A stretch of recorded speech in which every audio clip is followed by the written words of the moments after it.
healing and treating disease. There are certain plants that have a certain vibrational energy, and it's from the photons coming from the sun that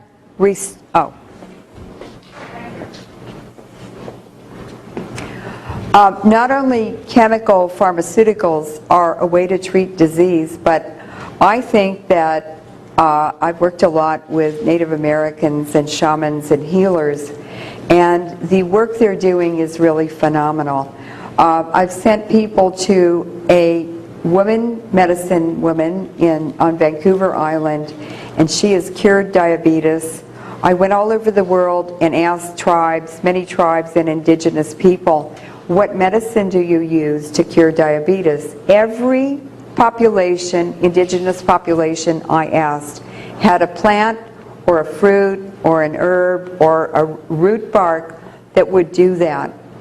And there's no reason for us to be taking insulin when you can get root bark off of Devil's Club, which grows in British Columbia in the woods, make a tea out of it every morning, and you have no diabetes.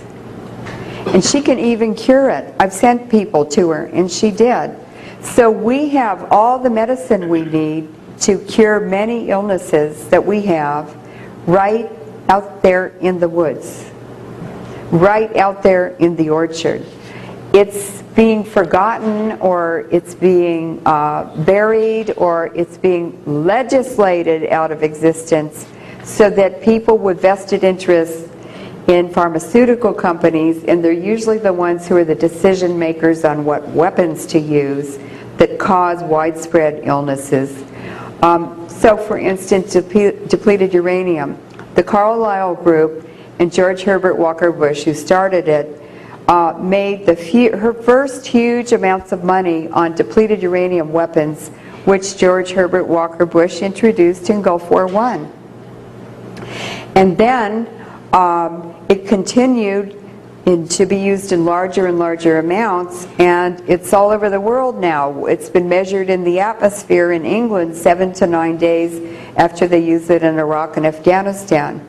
It's in LA drinking water a week or two after they use it in Afghanistan, in Iraq. So if it's in LA drinking water in British atmosphere, it means it's global. It's absolutely everywhere. And we don't even know it. We don't even taste it. It's not even reported to us by our own radiation monitoring agencies. So we really need to read more. And all I'm doing today is giving you a framework for a puzzle.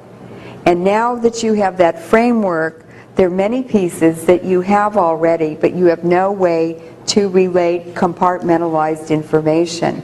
Now that you've got a Velcro patch on your brain, which I put on today, you will begin to collect information, but you have a framework to put it in, and it really becomes more exciting and interesting as you read and share it with other people, and they tell each other stories, and you create your own database of information that you collected yourself, that you can trust and you can share with others. So please, please talk to everyone you know and share this information, because it's only a global awareness. All these small lights going on all over the world, sharing information that will save us and help us, and also make us realize it's not personal. It depersonalizes the pain and the fright and the suffering, and it empowers us to speak out, to act in a positive way, and to help each other.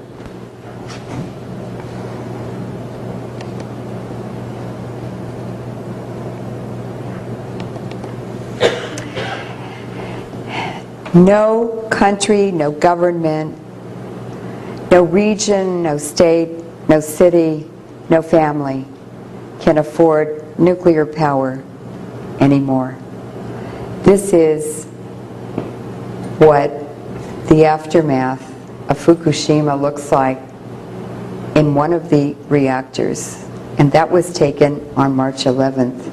How in the world could they send all those kamikaze workers to a fate of death to try to get something this destroyed to work?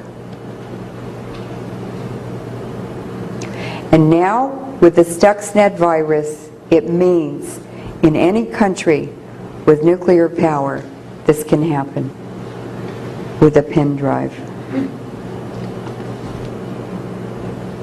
And this is what the hidden agenda of nuclear power is really about. It's for economic warfare. It's for land grabs. It's for depopulation. How could you not see it now? It's so obvious. I'm not going to be silent and let GE poison the whole world and destroy humanity.